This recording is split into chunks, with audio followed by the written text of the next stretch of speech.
Hi, my name is Julia Marchesi. I've read everything Stephen King has written. I've been a constant reader since I was a kid.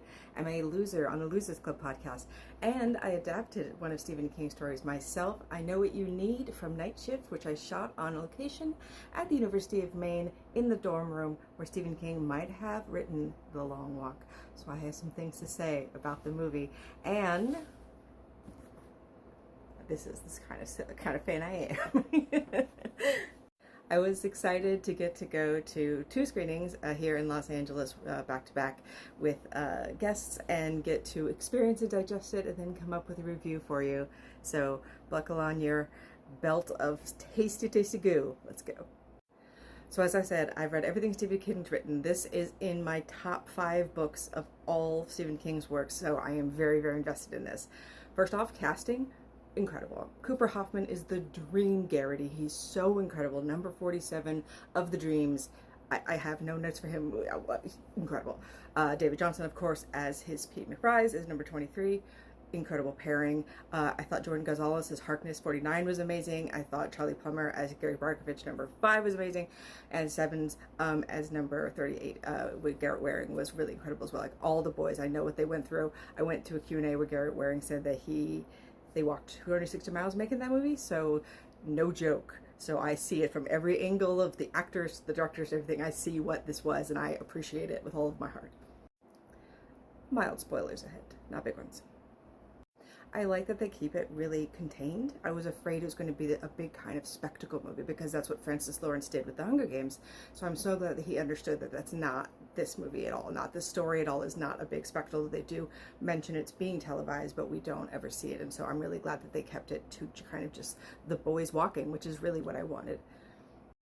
I like that they kept a lot of the dialogue word for word, but you know, there's also some kind of added elements that they did, and I think they had a nice balance of showing what the world is now and hinting to what might have happened. I wish they'd delved a little bit more into that. I'm going to do a separate video on in the novel, the ways that Stephen King hints that we're not on the normal timeline, Keystone Earth, in this one. So that's going to be coming.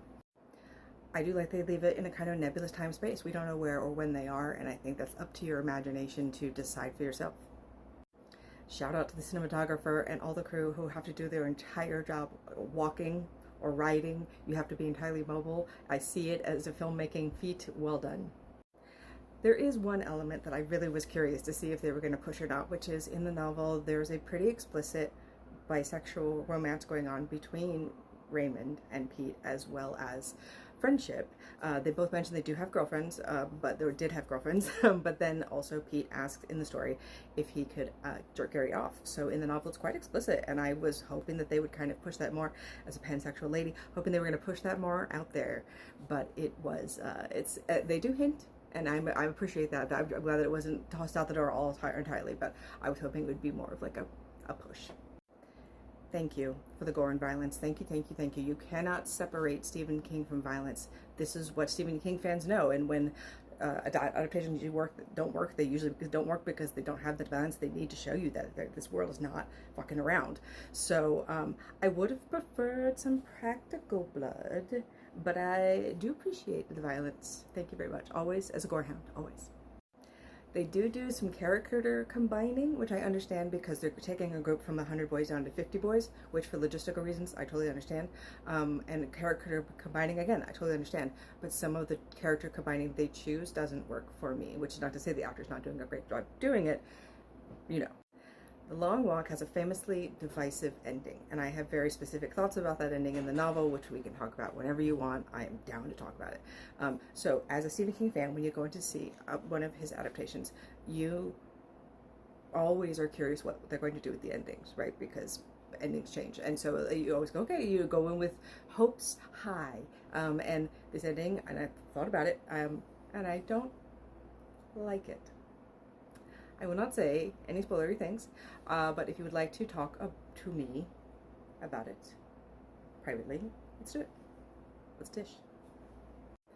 please do read The Long Walk, which was published under Richard Bachman, Stephen King's pseudonym, because it is such an incredibly written story, written when he was 19, just a very now angry kind of story, but also was written so long ago and is still very, very relevant, and I will talk to you about it to the end of time.